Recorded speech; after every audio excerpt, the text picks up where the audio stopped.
February 2nd, 2025, Elon Musk and his Doge team breach the US Treasury. He claims he's saving taxpayer dollars, but this isn't about government waste. It's about control. The first step in a much darker plan, one that he and other tech billionaires have been planning for decades, a government reset they call the Dark Enlightenment. Money is no longer the endgame. This time it's power, absolute power. A power so vast, if seized, will change the world forever. Our freedom is at stake. The clock is ticking. We have little time left to act. Is there any way to stop them?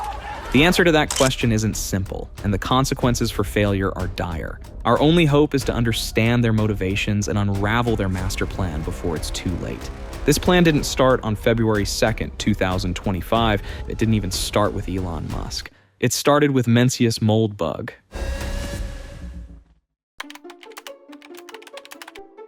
Mencius Moldbug sounds like a parasite, and that's exactly what he is. From 2007 to 2014, he wrote anonymously in the shadows, advocating the destruction of democracy and a return to kings. Eventually, he came out of hiding and became a household name among the tech elite. Curtis Yarvin. Curtis Yarvin. Curtis Yarvin. Curtis Yarvin. Curtis Yarvin. Labeled a neo-reactionary, Yarvin wants to rip away your freedom and hand it over to techno kings. You need a CEO, and a national CEO is what's called a dictator. There's no difference between a CEO and a dictator. If Americans want to change their government, they have to get over the dictatorphobia. He once described slavery as a natural human relationship and said blacks were more suitable for it, quoting the Scottish philosopher Thomas Carlyle. He's well known to Silicon Valley insiders, and his playbook to destroy the US government from the inside has them drooling.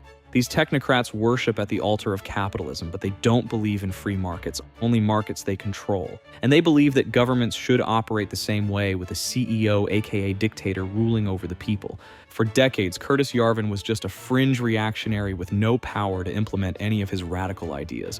But that was all about to change. Enter Peter Thiel. Peter Thiel, a German immigrant, made his first millions as co-founder of PayPal and then turned a $500,000 angel investment in Facebook into billions. Thiel, with his libertarian leanings, would not be the person you'd expect to take up Yarvin's mantle. And publicly, he didn't. While for a time they ran in the same circles and were described as friends, publicly, Thiel distanced himself from Yarvin and his radical ideologies. Behind the scenes, though, a web of influential relationships would drag Thiel back into the fold. J.D. Vance, now Vice President of the United States, called Peter Thiel the smartest person he ever met. The two met back in 2011, and Vance joined Thiel's capital firm in 2015 as a partner. Vance wants to reshape American democracy into what he calls American political religion. Step one in the process is to totally replace, like rip out like a tumor, the current American leadership class, and then reinstall some sense of American, political religion, some sense of shared value. His inspiration? You guessed it. Curtis Yarvin. This guy, Curtis Yarvin, who's written about some of these things, some sort of reconstruction of the country. Like Peter Thiel, Vance also publicly distanced himself from the more radical elements of Yarvin's governing philosophy. Actions speak louder than words, though. As you'll see in a minute, their plan to replace American democracy is already in motion. But where did this evil plan come from? Yarvin lit the first match, but it was English philosopher Nick Land who stoked the fire. In his 2012 essay titled The Dark Enlightenment, he argues that the Enlightenment's ideals, reason, individualism, democracy, and equality, led to the erosion of traditional social structures and the rise of what he calls the catastrophic present. He envisions a post-humanist future where humans merge with machines and a class of technological elites rule the world. Hard to believe someone would argue in favor of a cyberpunk dystopia, but here we are. And if you're wondering where the recent xenophobia, racism, and Nazi salutes come from, it's likely Land and those he's inspired. Land argues against egalitarianism in favor of what he calls hyper-racism, which, if it sounds like extra racism to you, it is. But like many radical thinkers, Land uses this term to make a pseudo-intellectual argument that it's somehow not actually racist. These fringe philosophers and the billionaires who treat their words as gospel want you to believe that they have a vision of a futuristic utopia, but there's nothing futuristic nor utopian about it. Well, aside from all the technological innovations that will do nothing more than allow them to engage in unprecedented hedonism while they use virtual worlds to distract the masses from their misery. After all, what's the point of curing all diseases when you refuse to give the people basic health care? On the contrary, they'd much prefer a return to medieval Europe. Over 500 years ago, kings ruled Europe. Nobles got their piece of the pie and knights kept military order. For peasants and serfs, life was less desirable. They owned nothing and had no say in their lives. They were forced to work the land in service to their nobles and kings. Fast forward to July 4th, 1776, when the founders signed the Declaration of Independence, signaling their intention to be free from British rule. The dream of America was to establish a constitutional republic that would serve the desires of its citizens, not a king. They refused to submit to King George any longer, which led to the Revolutionary War, and America won. They were finally free. 250 years later, and America is at a crossroads. Not everyone shares the American belief in democracy. After all, who does a democracy benefit? The citizens, everyday Americans. But if you have billions of dollars and can buy power, why would you want to share it? Forgetting the ridiculous lifestyle disparity, billionaires are not like you and me. They don't have to operate in our realities. They live in worlds so disconnected from ours, they might as well be a different species. And some, like Elon Musk, aren't even American. They don't believe in democracy. They want to be dictators, the modern-day kings. So they want to rule over people without consequence or objection. They think they are smarter and better than you. They think CEOs should be running governments. Governments are just businesses, they claim. But governments can't be run like businesses. In business, we call one ruler a monopoly. And monopolies are bad for the citizens and limit their freedom. Markets have CEOs competing with each other, and employees are free to jump ship from one to the next. The other problem is their profit motive often runs counter to public services, the essential services citizens rely on to survive. Despite long-standing belief that private industry is more efficient, what actually happens is that private industry pressures Congress to defund public programs in order to make them dysfunctional. But they don't care about the public good no matter how much they lie and say they do. They care about power and adulation. So how do they plan to seize this power?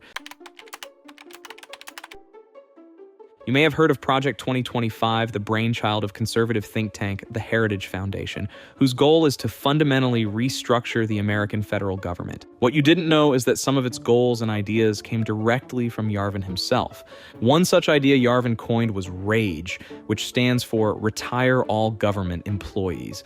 Prior to taking office, Vice President J.D. Vance expressed the same sentiment Trump should do. Like if I was giving him one piece of advice, fire every single mid-level bureaucrat, every civil servant in the administrative state, replace them with our people. And then when the courts stop you, stand before the country like Andrew Jackson did and say the Chief Justice has made his ruling, now let him enforce it. While not explicitly mentioned in Project 2025, the goals it outlines are the same: reduce the size of the federal bureaucracy and replace government employees with loyalists. The second part is key because they would have you believe their goal is to reduce the size of the government to cut down on waste, fraud, and abuse. But their real goal is to dismantle social safety nets, deregulate the economy, raid the treasury, and build an authoritarian government in their vision. If they were actually cutting waste, fraud, and abuse, they would have gone after themselves. The waste is the US government purchasing Tesla vehicles from Musk that explode and catch fire. So breaking this morning, a Tesla Cybertruck goes up in flames.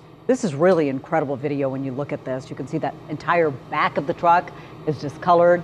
The tires are even melted. The fraud is Musk forging government contracts from the Biden administration to give himself $400 million of taxpayer money for those same cyber trucks. NPR obtained a State Department document detailing that Biden's State Department planned to spend just $483,000 in the 2025 fiscal year on buying electric vehicles, and $3 million for supporting equipment, like charging stations. But according to the original document, that money was earmarked for electric vehicles, but has now been altered to mention Tesla specifically. Additionally, the contract was for a mere $400,000, but was edited to show $400 million, a clear case of fraud. The abuse is cutting veterans' benefits that would affect everything from cancer care to the ability to assess toxic exposure. One contract that was on the chopping block supports assessing veterans' disability ratings. Those evaluations are one of the most important steps needed for a veteran to qualify to have their medical care covered and receive financial compensation if they were wounded due to their military service. They don't care about you, the American people, even if you fought for them abroad and came back disabled. They only care about enriching themselves. Step one in their master plan was simple: install their first billionaire dictator, Donald Trump. Get him elected democratically and have him consolidate power immediately thereafter. This is why you see Elon Musk in the Oval Office. Why else would he spend over $250 million to help elect Trump? Within weeks, Musk gained access to the US Treasury, shut down government agencies investigating him, and stole the bank account information of every American. The goal isn't efficiency, it's destruction. They don't plan to return any money to taxpayers. If that wasn't enough, Trump declared himself king, claimed he is the law, and fired all top military officials. This would sound like a conspiracy if they weren't doing it all out in the open. But this is what a fascist government takeover looks like. Bypass Congress, ignore the judiciary, and then seize control of the only mechanism left to stop them, the military. It's not quite Hitler's playbook, but not far off. This is phase 2 of their master plan, and the time to act is now if we have any hope of stopping them. Before we explore exactly how we can do that, we must know where this is all headed. What's their final solution? To understand their endgame, we must again trace back to Peter Thiel. As Elon Musk sits in the White House, his old pal Thiel lurks in the shadows. The pair were part of the original PayPal mafia, where they both made their first millions. At first glance, Thiel's political leanings seem much more reasonable. A self-described libertarian, Thiel believes in free speech, individual liberty, property rights, non-aggression, free markets, and decentralized power. Sounds great, right? However, he has controversially stated that democracy and freedom are incompatible, advocating for a more elitist or technocratic approach to governance. But wait, isn't decentralized power the definition of democracy? It sure sounds like it. More likely, decentralized power is just a buzzword for power that is siphoned away from governments into the hands of the tech elites. Just like every company is becoming a software company, every country will eventually be forced to become a software country. Rather than voting every 4 years, you can, to change the law under which you live, you can just move. After all, when they talk about freedom, they aren't really talking about you, the people. They are talking about their freedom from a restrictive government that stops them from polluting the environment, using children as labor, lying to consumers, and cheating their taxes. Taxes they reluctantly pay that help you and your family access basic services like police, fire department, public transportation, and healthcare. They have deluded themselves into believing they are creating technological utopias. What they fail to mention is that the utopia part only applies to them. After all, the Hunger Games is a fictional utopia for the elite class, but a violent dystopia for everyone else. Thiel's first test case for this utopia was the Seasteading Institute. Founded in 2008, the Seasteading Institute spent 10 years attempting to build a floating city in the ocean. To no one's surprise, the project failed, mainly due to no one actually wanting to live in the ocean. Praxis City, Thiel's second investment in nation building, gained more traction. Founded in 2019 by Dryden Brown and Charlie Callanan, Praxis City is just what you'd expect. A mix of crypto bros and tech elites, the latter holding an aggregate valuation of over $450 billion. So we launched Praxis. We decided as a group that we wanted to build a city in the Mediterranean and really develop this sort of philosophy along those lines. They claim to have 2,000 registered citizens and a wait list of over 50,000 people. And they plan to lure top tech talent with the only thing they care about more than money: hot girls. We're entering Revenge of the Nerds territory, and it's not pretty. Purchasing territory for new cities and nations is not easy. This is how the Denmark Prime Minister responded when Trump tried to buy Greenland. Greenland is today a part of the Kingdom of Denmark. It's a part of our territory. It's not for sale. Thiel is quite happy that Trump made the attempt, though, and this little speed bump is not going to stop them. If they can't buy these lands, they'll do it the old-fashioned way and steal them through economic warfare and armed conflict. Don't believe me? Here's what Trump said about Greenland and Panama. You assure the world that as you try to get control of these areas, you are not going to use military or economic coercion? No. What is the strategy? Yeah. I can't assure you, you're talking about Panama and Greenland. No, I can't assure you on either of those two. With the U.S. military at their disposal, they'll be able to conquer any land they choose short of China. The threat is real and it's here. We must stop them if we have any hope of keeping our freedom. But before we cover how we can stop them, let's take a quick glimpse into the dystopian future they want to create. Much like 1984 predicted our current surveillance state, the 1992 sci-fi novel Snow Crash seems to predict the future dystopia the billionaires want to build.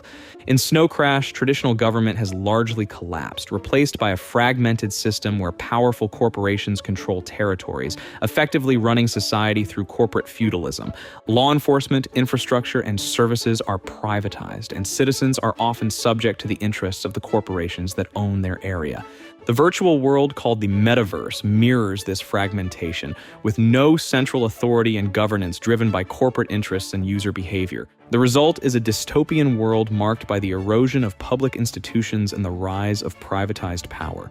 Yes, you heard that right. The novel calls their virtual world the metaverse, which inspired Mark Zuckerberg to rebrand his company from Facebook to Meta. Here's a ringing endorsement from Google co-founder Sergey Brin. A lot of the classical books, which I still find impressive, like Snow Crash by Neil Stephenson, that really 10 years ahead of the time kind of anticipated what's going to happen. If a dystopian novel inspires someone of massive wealth and power, they are a grave danger to society. To prevent these novels from becoming reality, we must realize that billionaires are not our friends and not on our side. They view these novels as utopias, not dystopias. And that's a very disturbing thought. Sure, flying around in virtual worlds sounds fun, but it's just another escape. It's not going to feed us in the real world nor take care of our basic needs. The real world, which we can't escape due to our human biology, will be run by AI and robots.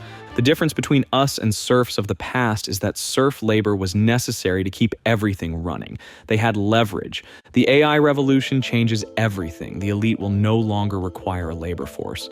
Many believe the solution lies in universal basic income, where the government provides everyone with money to cover their living expenses. But the elite already have more than enough money to share now and give everyone a comfortable life. And yet, every year, they lobby Congress to cut their taxes, attempting and succeeding to share less of it. Elon Musk, the richest man in the world, is projected to be worth $1 trillion by 2027. He will be worth as much as the entire country of Saudi Arabia, the wealthiest country in the Middle East. Do you really believe when things get much worse, he will magically choose to be generous? On the contrary, poor people are easier to control. This is why he is dismantling the US government. Once the takeover is complete, the billionaires can meet and divide up the world, with each billionaire getting his own country to rule over. Well, last year I started looking into something called the network state, which is an ideology of tech supremacy that holds that tech CEOs should use their wealth and power in the 21st century to basically take control of the world. They believe that nation-states and democracies are an outdated software for the planet, and that they should take over existing governments and hollow them out, or else start their own sovereign countries by taking territories around the world that they can buy with their vast wealth. World domination was Hitler's dream, and the elite are poised to make it their reality. This is an Illuminati-level conspiracy, but they're doing it in plain sight. So what can we possibly do to stop them? A well-regulated militia being necessary to the security of a free state, the right of the people to keep and bear arms shall not be infringed. Every red state American knows the Second Amendment to the U.S. Constitution. What they likely didn't know is that one day they would have to use it to defend themselves from a fascist billionaire government takeover. Unfortunately, this would likely fail from the jump, as the American populace is neither organized nor equipped to battle with the most powerful fighting force ever assembled, the U.S. military. Not to mention, the military will soon have an army of robocops at its disposal, at which point humans will stand no chance at all. Our only hope is applying pressure now in a peaceful revolution that combines mass protests, general strikes, media mobilization, and civil disobedience. In their book, Why Civil Resistance Works, The Strategic Logic of Nonviolent Conflict, Erica Chenoweth and Maria J. Steffen found that nonviolent resistance movements often succeed when 3.5% of the population actively participates. That's just 12 million brave Americans willing to stand up to the elite. The methods used to execute a peaceful revolution require coordination, but are fairly straightforward. Mass protests create pressure on authorities. General strikes disrupt economic and social systems, weakening the regime's ability to function and forcing leaders to address grievances. Strategic use of media helps combat government propaganda and builds trust and communication among citizens. Civil disobedience engages in sit-ins, boycotts, blockades, and other means to shut down supply chains and businesses, grinding the economy to a halt. So this is our only hope. What began as a fringe sociopathic idea from a basement-dwelling radical morphed into a master plan for technocratic fascism among the world's richest narcissists. Surely Curtis Yarvin believes they will save him a seat at the table. But I was still curious about one thing. Why did Yarvin choose the pseudonym Mencius Moldbug? Turns out he was a big fan of Confucius, who believed the world should be ruled by kings. Mencius was a disciple of Confucius, but it appears that Curtis didn't actually read any of his work. Because in the greatest twist of irony, the real Mencius said, if the ruler has great faults, they should protest him. If after they have done so repeatedly he does not listen, they should depose him. The real Mencius was no fan of kings, and in the words of the great American George Washington, neither are we. I'm Adam Stein, and this is Future Finance.